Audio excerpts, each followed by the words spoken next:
ఓయ్, నిజం చెప్పు.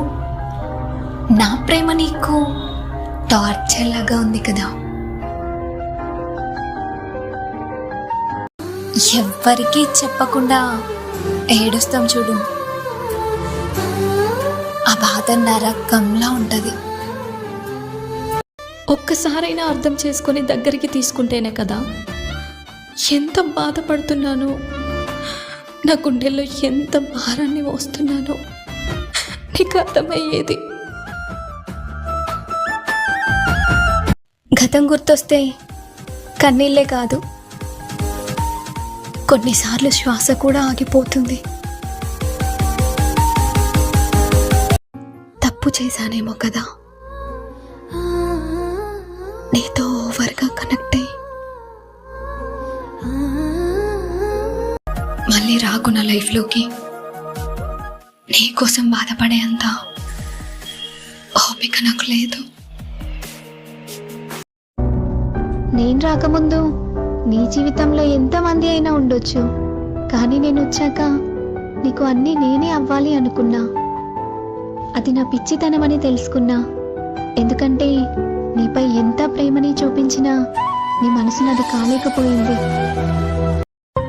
రిలేషన్షిప్, కొన్ని రిలేషన్స్ ఎలా ఉంటాయంటే ఒక్కరోజు కలవడం కోసం కొన్ని నెలలు వేచి ఉండాల్సి వస్తుంది. తెలుసా మీకు? సో మీరెవరి కోసమైనా కలవడానికి ఇలా వెయిట్ చేశారా? కామెంట్ చేయండి.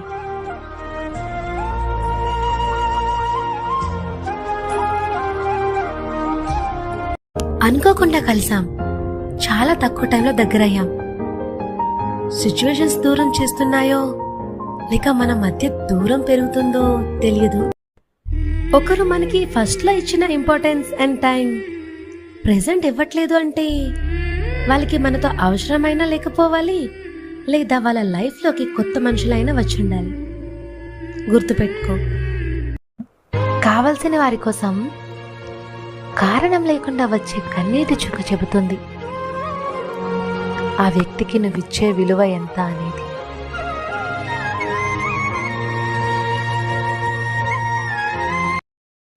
మనం ప్రేమించిన వారు మనతో లేరు అనే బాధ కంటే మరొకరితో ఉంటున్నారు అనే ఆలోచన కూడా తట్టుకోలేం కదా.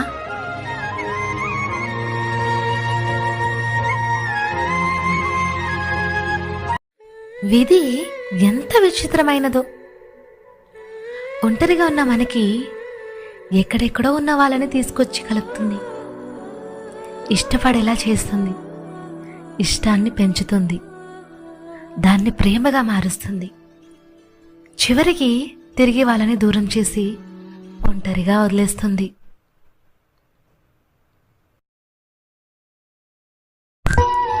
నిన్ను చూస్తే చాలు అనే రోజు నుండి నిన్ను మర్చిపోతే బాగుంటుంది అనే వరకు తీసుకొచ్చింది నీ ప్రేమ.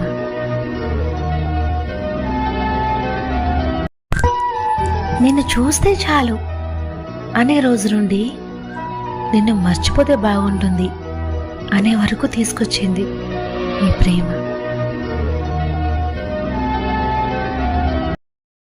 హే, ఇది బాగా గుర్తుపెట్టుకో, నీకోసమే.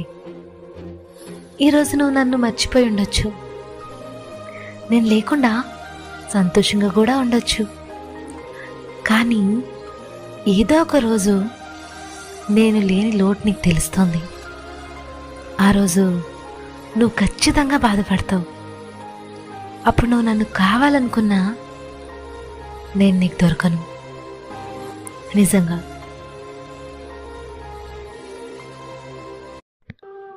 నేను మెసేజ్ చేసిన కొన్ని అవర్స్కి నువ్వు రిప్లై ఇస్తావు, కానీ నేను మాత్రం నువ్వు మెసేజ్ చేసిన సెకండ్లో పిచ్చిదానిలా నీకు రిప్లై ఇచ్చేస్తా.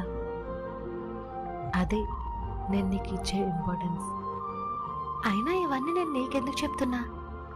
నీకెంత చెప్పినా అర్థం కాదు కదా.